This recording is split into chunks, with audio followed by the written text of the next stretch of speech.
हलचल देखी जा सकती है और हम भी लगातार पूरी कोशिश में लगे हैं कि वो कोई बड़ा चेहरा, बड़ा नाम जो किसी भी तरह का बदलाव या फिर तब्दीली पैदा कर सकता है, उसके विचार आपके सामने लेकर के आए। अभी हमारे साथ जुड़े हुए इम्तियाज जलील साहब जो अभी सोलापुर में मौजूद हैं और उनके साथ में फारूक शाब्दी साहब भी मौजूद है। नामांकन की भी प्रक्रिया वो पूरी हुई है।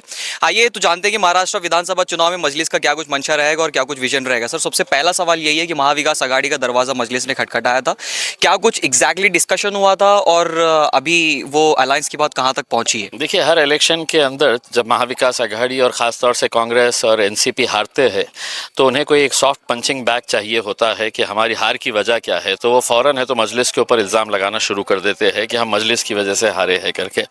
तो हमने उनको एक मौका दिए थे कि कल अगर तुम हारे तो दोबारा हमको ये हमारे ऊपर उंगली नहीं उठाना, इसलिए हम आपको ये मौका दे रहे हैं। हम साथ में मिलके आए और हम भारतीय जनता पार्टी, एकनाथ शिंदे की शिवसेना, अजीत पवार की राष्ट्रवादी कांग्रेस को दोबारा सत्ता में नहीं आने देना चाहते हैं, तो हम साथ में मिलके लड़ेंगे करके उसमें। लेकिन वो इस अहंकार के अंदर है और उन्हें ऐसा लगता है कि मुसलमान तो हमारी जागीर है, ये जाएंगे कहाँ पे, हम ही को वोट देना पड़ेगा उसमें। लेकिन अब हालात बदल रहे हैं तो अब हमने उनका इंतज़ार किए, कुछ बात जमी नहीं तो एकला चलो रे का नारा दिए है, उसमें अब इंशाल्लाह लड़ेंगे पूरी ताकत के साथ। अभी तक 10 सीटों का ऐलान हो गया है सर, आगे और कितने कितने सीटों पर मजलिस अभी प्लान कर रही है लड़ने? देखिए, इस बार जो है हमने तय किया है कि हमारे जो मजबूत मजलिस के जो सेंटर्स बन चुके हैं, जिसमें शोलापुर भी एक बहुत अहम सेंटर है। यहाँ पे फारूक शाब्दी साहब पिछले कई सालों से मेहनत कर रहे हैं, मजलिस की यहाँ पे बहुत अच्छी एक मजबूत टीम है।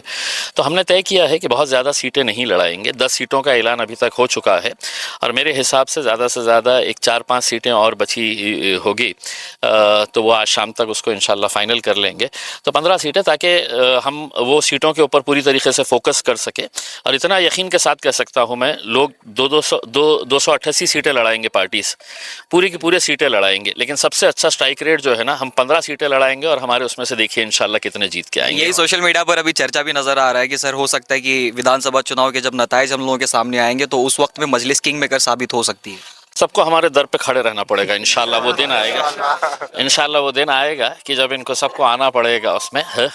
और यकीनन मुझे भी ऐसा लगता है कि जब नतीजे आएंगे 23 तारीख के दिन, तो मजलिस इत्तेहादुल मुस्लिमीन का बहुत अहम किरदार रहेगा, बहुत अहम रोल रहेगा और इंशाल्लाह हम किंग मेकर की भूमिका में आपको दिखाई देंगे। नांदेड़ से लड़ने का आपका मंसूबा था सर, वो क्या कुछ हुआ है ना, मंसूबे है ना उसमें। अच्छा, आप चुनाव लड़ने वाले? कल 3 बजे तक का है फॉर्म भरने का, उसमें पूरे पत्ते थोड़ी खोलेंगे इतनी आसानी से, उसके अंदर थोड़ा सा वक्त दीजिए, कल 3 बजे के बाद जवाब देंगे आपको। शोलापुर की आवाम के लिए क्या मैसेज देना? शोलापुर की आवाम ने मजलिस को हमेशा से ही साथ दिया है, बहुत मोहब्बतों से नवाजा है और मैं समझता हूँ कि फारूक शाब्दी मजलिस के लिए एक एसेट है हमारे लिए।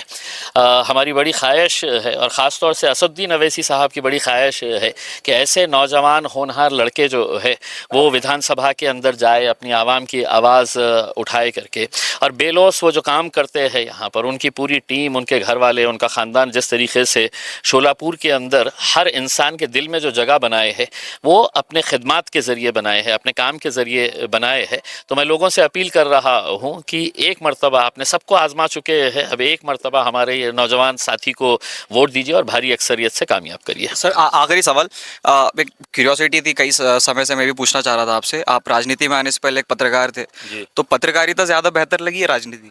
अब मैं जब हार गया था तो सोचा था दोबारा ये पकड़ लूंगा करके उसमें, तो 2 महीने के बाद फिर विधानसभा आ गया उसमें। अब इंशाल्लाह मैंने अपने अंदर के पत्रकार को मरने नहीं दिया, इसलिए राजनीति में जिंदा हूँ।